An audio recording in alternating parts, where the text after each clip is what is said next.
This is TWiT. The iPhone SE has been announced. We'd heard about this for a while. Tell us about the big specs. I'm talking screen measurement. Is it going to be a 4-inch phone I fit in my big monster hand? Is it going to be a tiny phone? And I would like to know about that camera on the back, because that was the most interesting thing to me. Yeah, so if you've seen an iPhone in the last several years, an iPhone 6, 6S, 7, 8, the SE is going to look pretty familiar to you because it looks almost identical to those. It's got the same chassis design. It's got the same 4.7-inch screen as the iPhone 7 and 8 with that Retina HD. So it looks almost indistinguishable from the outside. The biggest difference might be just, it's coming in black, white, and product red colors. So that's a little bit different than some of the previous ones, just in terms of the various model shades that were available. But other than that, you're not going to see a lot different here. It's got a physical home button with a Touch ID. It's going to weigh about the same. Honestly, it probably even fits cases for the iPhone 8. That's how similar it is. On the spec side, the biggest news is the A13 Bionic chip, which is the same chip that's basically in the iPhone 11 series. And that basically means this is like cutting edge, right? Like this is not, it may be a cheaper phone. It may be using an older product sort of design, but the internals are updated. And that's the most important part, because this is a phone that I think Apple expects people to buy and clearly hold on to for many years. The previous generation, the iPhone SE, was like 4 years ago. And people are just starting to get desperate to replace those. And as for the camera, so it's a 12 megapixel camera with a 1.8 aperture. This is pretty much the same as the sort of main wide camera you'll find on the back of the other iPhones. The biggest news with it is that it comes with the portrait mode and portrait lighting effects. And a lot of that is probably enabled by that A13 Bionic chip, which can do a lot of the heavy computational photography lifting. So you're not necessarily going to find something that's like a brand new element here, right? But it's something that is getting used in a lot of Apple's other phones, which themselves have this lens in addition to other lenses.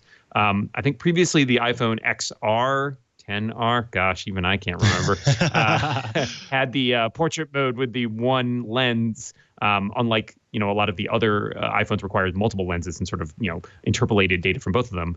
But this one also does all those portrait lighting effects and has a couple of the lighting effects that were not available on the 10R. So again, looking at that A13 Bionic chip as a reason why it can do all of these extra features. So the last SE was discontinued back in 2018. Is that right? So this is the first one in the last couple of years, let's say the second generation SE. And what's happened since then, at least on the Google side of things, is that last year they had the Pixel 3a, which is their $400 kind of Pixel phone that came out that did really well. I mean, in Google terms anyways. Pixel phones in general aren't the most amazing sellers, definitely not compared to Apple. But for that price category, I mean, so many people, myself included, had the 3A at the top of the list for last year's best smartphones. It was just an amazing value. And one of the big reasons for that was because the camera was nearly identical to the camera system that you got on the more expensive Pixel phone. Do you think that the camera improvements that we're seeing here on the SE make it kind of a similar comparison, especially as we have the Pixel 4a coming out probably in the next month or two? Do you think these are very similar in that regard? Yeah, I actually do. I think that makes a lot of sense. Like the camera mode, there's certain things you're only going to get on the higher end camera, right? Like, so the night mode feature, I think, is mostly on the higher end, but you get optical image stabilization, you get, digital zoom, you get the True Tone flash, you get the portrait mode and all the different lightings.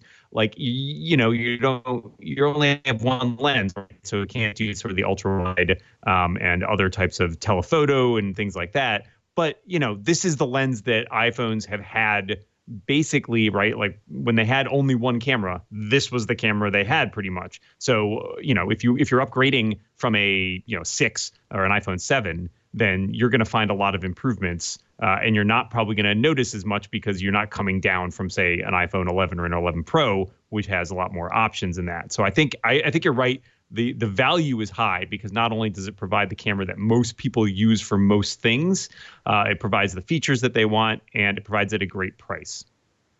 Nice. Yeah, let's. I know we've sort of bounced around about the price, but what are we looking at in total across the whole spectrum? From 64, 128, 256. Because I think this is kind of shocking. Honestly, it's a really good price. Yeah, so it starts at a 64 gig for $399. And then it's only a $50 jump to the 128. So double the storage for $50 more, which really seems like the sweet spot. If you go up another $100 to $549, you'll get a 256 gigabyte model.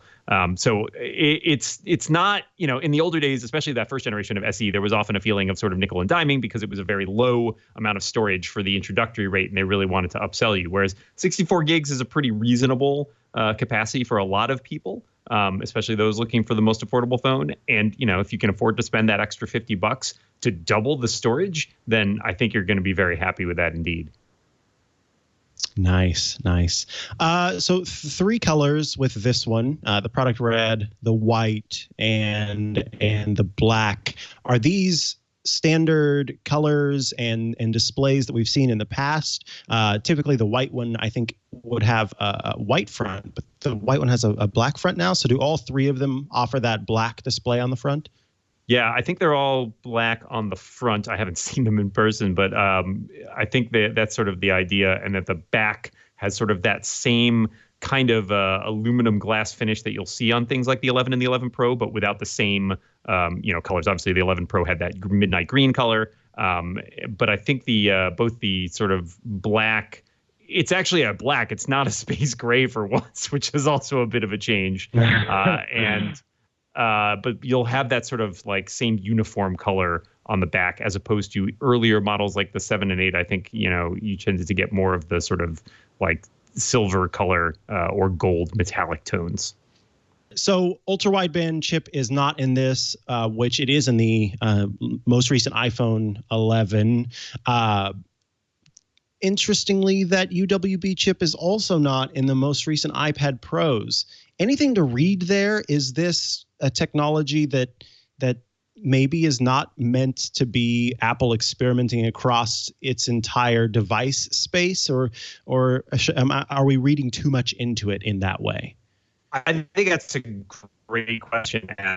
I don't know. I don't think we know at this point. The only place we've seen it deployed is in that iPhone 11 series, and Apple has been pretty close-mouthed about what they're going to use it for. They've discussed that it has sort of like this sort of presence sensing capability, and it allows for things like AirDrop features that are more like directional, essentially, than sort of how it works with just Bluetooth. There's a lot of rumor that it has to do with these AirTag tiles that Apple's working on, which lets you find objects that you attach them to, but very little has been said about it. So I don't know. I think probably, if I had to guess, that both on mainly the SE, I imagine it's a matter of keeping costs down.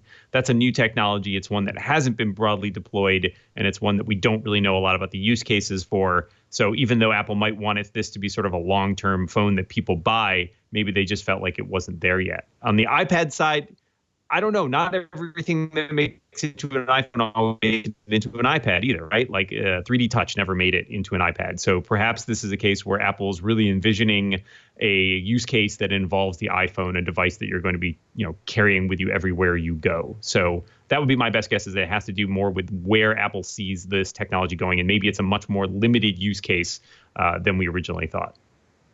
That makes sense. Excuse me, that makes sense. So this is the product for the masses. Yeah, this is the every person's product, I would say. And this is, you've got the Pro model, and then this is sort of the distinction where you've got they're not going to call it the budget model, but it kind of seems to be the budget model.